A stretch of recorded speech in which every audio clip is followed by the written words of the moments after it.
I was thinking about this the other day. Hollywood doesn't make any more good Christmas movies. If you really think about it, in the past 10 years or so, there has been no good Christmas movies that have come out. Now, they've tried with things like Red One, Christmas Chronicles, Klaus, things like that, but no one likes them. No one likes these movies, and I was thinking about that is why don't we like them? Why do these movies not take off like an Elf or Home Alone? I just think the other Christmas movies that we know and love, there's no topping that, and I think we're stuck in our ways with them, and they're like our comfort movies that we want to watch every year, and there's no problem with that. The big question is, what are the top 5 Christmas movies?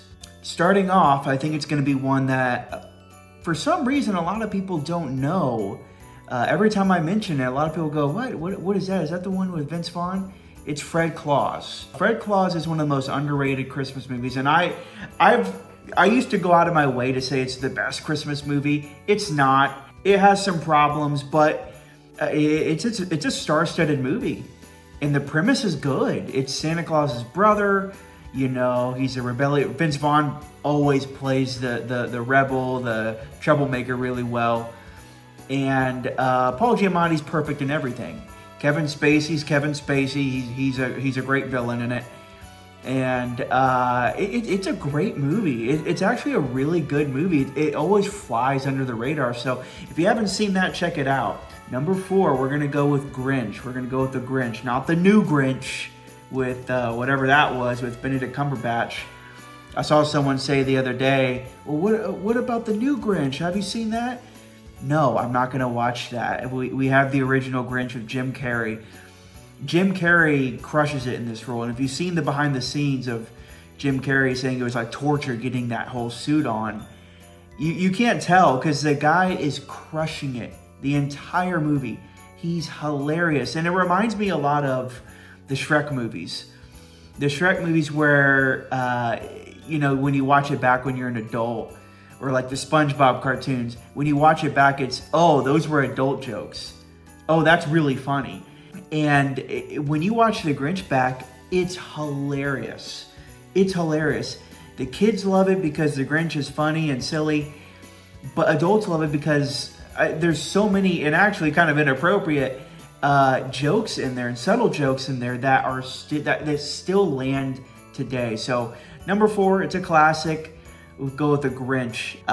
Number 3, we're gonna go with Polar Express. So Polar Express, I used to say it was my favorite or top 2. Bumped it down a little bit only because, on some rewatches, it is a little slow at times. It is a little creepy with the 3D animation that was kind of new at the time. I know they tried doing that with Beowulf, and it was kind of a weird era for movies at that time, and things just looked weird and creepy. It looked like a PS2 game. It's a fun movie. It's a very almost spiritual movie. Lots of symbolism in there. Tom Hanks, I didn't actually realize this until, a couple of years ago that he played, multiple roles in that. Tom Hanks crushes it in that movie. It's a fun movie. It's a little slow at times for, a train movie, but like I said, it is a little dark. It is a little eerie, but I like that. I think Christmas movies should have some range every now and then. I think it's a good kids movie. I think it's a good adult movie. I think it works for both. And I think it's definitely a rewatch for every year. I think the reason why it gets the number 3 spot is because it has kind of that spiritual, deeper undertones in this. And it is a thinker. It does make you think a little bit. And so I'll give it number 3. Number 2, a lot of people have this for their number 1. Home Alone. Home Alone is just, when you think Christmas movies, you think Home Alone. You think Kevin McAllister. You think the Wet Bandits. It is such a fun movie. We just watched it the other day, and it's actually pretty well paced. It's a funny movie. It's a classic movie. And like I said, it moves along really well. A lot of these movies, kind of like Polar Express, kind of like Fred Claus, you rewatch sometimes and you go, it's not as good as I thought it was as a kid, but it's still really good. Home Alone's, is still standing the test of time. But I do think there is one more movie that is, it's the best. And a lot of people say it's the best. Before that, I did want to get to some honorable mentions. The Santa Claus. A lot of people would have that in their top 5 with Tim Allen. I think the Santa Claus 1 and 2 are both really good. A lot of people kind of, throw number 2 under the bus, and maybe I just grew up with number 2. Hot take here, I actually like number 2 better than number 1. I just watched number 1 for the first time, maybe I think it was last year, and I don't know what it was, but number 2 just had more spunk, more style, more Tim Allen craziness. And, I think probably a bigger budget. You kind of got to play around a little bit more in the North Pole. Maybe I just like the kind of the fantasy element of number 2 a little bit more than number 1. And maybe it's just a little bit more nostalgic, but both movies are really good. And then you also have to remember Home Alone 2. It's kind of a similar situation. Home Alone 2 is, a lot of people would say, is their favorite Christmas movie. And rightfully so. I think being in New York is a great decision for that movie. New York is, when you think of a city for Christmas, you think New York.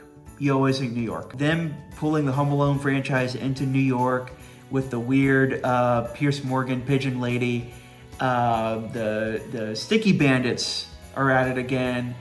It's fun. It's a little rehashed, but it's fun and it's good, and the setting's better than the first.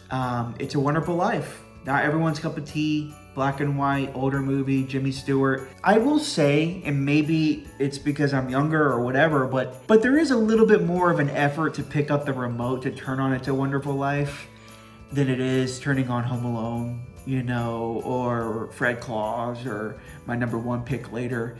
There's a little more effort turning on It's a Wonderful Life.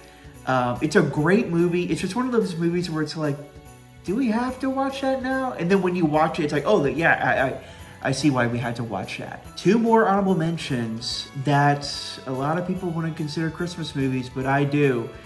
Die Hard. Is Die Hard a Christmas movie? There are Christmas trees there. It is set during Christmas time, so I guess those are the rules. And if you're gonna go by those rules, we'll go with my other honorable mention, American Psycho. There is a Christmas scene, by the way, in American Psycho.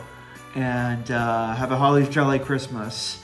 So, American Psycho is just one of my favorite movies. So, to get to number 1, I think a lot of people have this as number 1 on their list already. We're going to go with Elf. I think a lot of people saw that coming. Elf is the perfect Christmas movie. You've got a love story going on there. You've got the fantasy element going on in there. Will Ferrell is hilarious. Peter Dinklage is hilarious in it. This is a movie where it's like kind of on par with how funny The Grinch is. It's kind of like The Grinch, but with a little bit better of a story to it. The Grinch didn't have much to work with. That's why it's a little more meta in its humor. But Elf is a great story. And it's a simple story, but it's executed perfectly by Jon Favreau, actually, from Iron Man. I'm so happy that they didn't make a second one. You're not going to beat that. I don't see any Christmas movie beating that for a while. And I think that's why a lot of these movies don't really try, or a lot of these studios don't really try to make Christmas movies anymore, is because it's hard to beat Elf. It's hard to beat Home Alone. It's hard to beat a lot of these movies like The Grinch or Polar Express. But I think it can be done. Maybe we won't see it anytime soon. But what do you think about this movie list? Is it wrong? Do I have some things, out of order? I'd like to hear what your thoughts are on it. Let me know in the comments below, and until next time.